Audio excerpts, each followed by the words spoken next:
All right, we're about to dive into a story that's, well, it's pretty dark and disturbing. It's an alleged first-hand account, one that claims to come from the deepest, most hidden corners of the internet. So, do red rooms really exist? It's the question that fuels one of the internet's most persistent and, frankly, terrifying urban legends. Are they real, just a myth? Well, the story we're getting into today claims to have an answer, and it is not a pretty one. Our narrator starts us off with a pretty chilling confession. It totally sets the stage for this horrifying journey from being a skeptic to a believer. He says he was once right where most of us are, totally convinced the stuff was just fiction. But to really wrap our heads around how he got to this point, we gotta first understand who he was before any of this happened. His background is absolutely crucial to understanding his journey from a total skeptic to something else entirely. Okay, so get this. He was a medical professional, a doctor in training in his final year of school. He really thought he was desensitized to physical trauma. I mean, he'd worked on cadavers, seen awful injuries. He figured nothing could shock him. He completely dismissed red rooms as being fake, like Bigfoot. But he learned there's a massive difference between performing an autopsy and actually witnessing the act. And his journey didn't start because he was looking for horror. It was much simpler than that. It began with just plain old curiosity.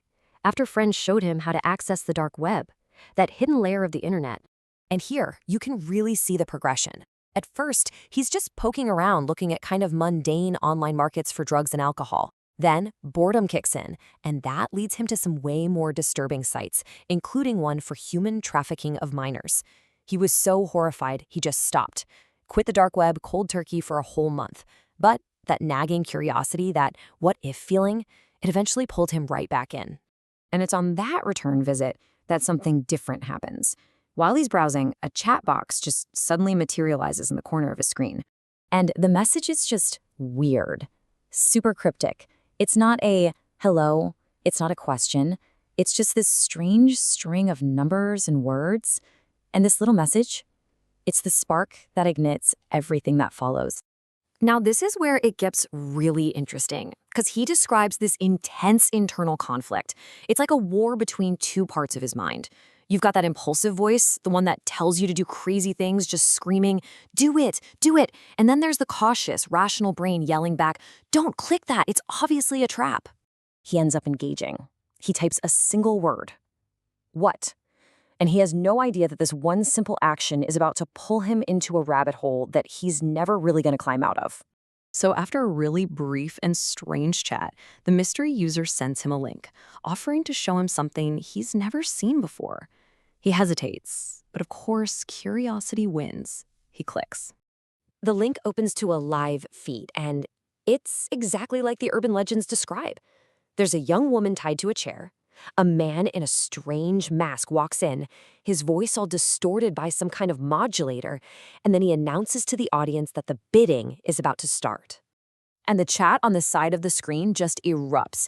People are bidding insane amounts of money, hundreds of thousands of dollars, for what the host calls the mysterious big choice.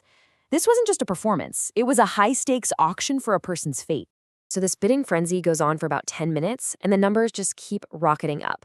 Until one final, staggering bid is placed, $345,000. And just like that, the entire chat goes completely silent. Then, the winner of the auction gives their horrific instruction, just a single word typed into the chat box that seals the young woman's fate. Our narrator is just paralyzed. He's totally trapped by this morbid fascination. He watches as the masked man acknowledges the winning bid, pulls out a cooking knife from just off camera, and gets ready to begin. He describes this 2-hour ordeal in graphic detail. He says he even thought about calling the police, but he was absolutely terrified that his presence in the room, his IP address, would somehow implicate him in the whole crime. So he just watched. After 2 hours, the masked man holds a piece of the victim's skin up to the camera and declares the show is officially over. And the narrator is just left there, in this stunned, horrified silence. The contrast here is so chilling. While he's sitting there completely traumatized, the rest of the audience is already looking forward to the next show. They're asking about prices, scheduling, treating it like it's any other piece of entertainment. So as he's frantically trying to close everything down, just get out of there, one last chat box pops up. It's the same user who sent him the link in the first place. The user's message isn't congratulatory or anything like that. It's just a simple, cold observation, a comment that just burrows deep into the narrator's mind, making him question everything. He tries to project this image of strength, right? Pretending he wasn't affected. But the user's words, "I am surprised you stayed the whole time," they just haunt him, replaying over and over in his head. And that is the final, shocking twist. The man who just stumbled into this horrific scene by accident, the skeptic who was paralyzed by fear, he became a regular, a willing spectator. So this account, whether you think it's real or just a terrifying piece of fiction, it really forces us to ask a tough question. When you watch something this horrific, where is that line between morbid curiosity and active participation?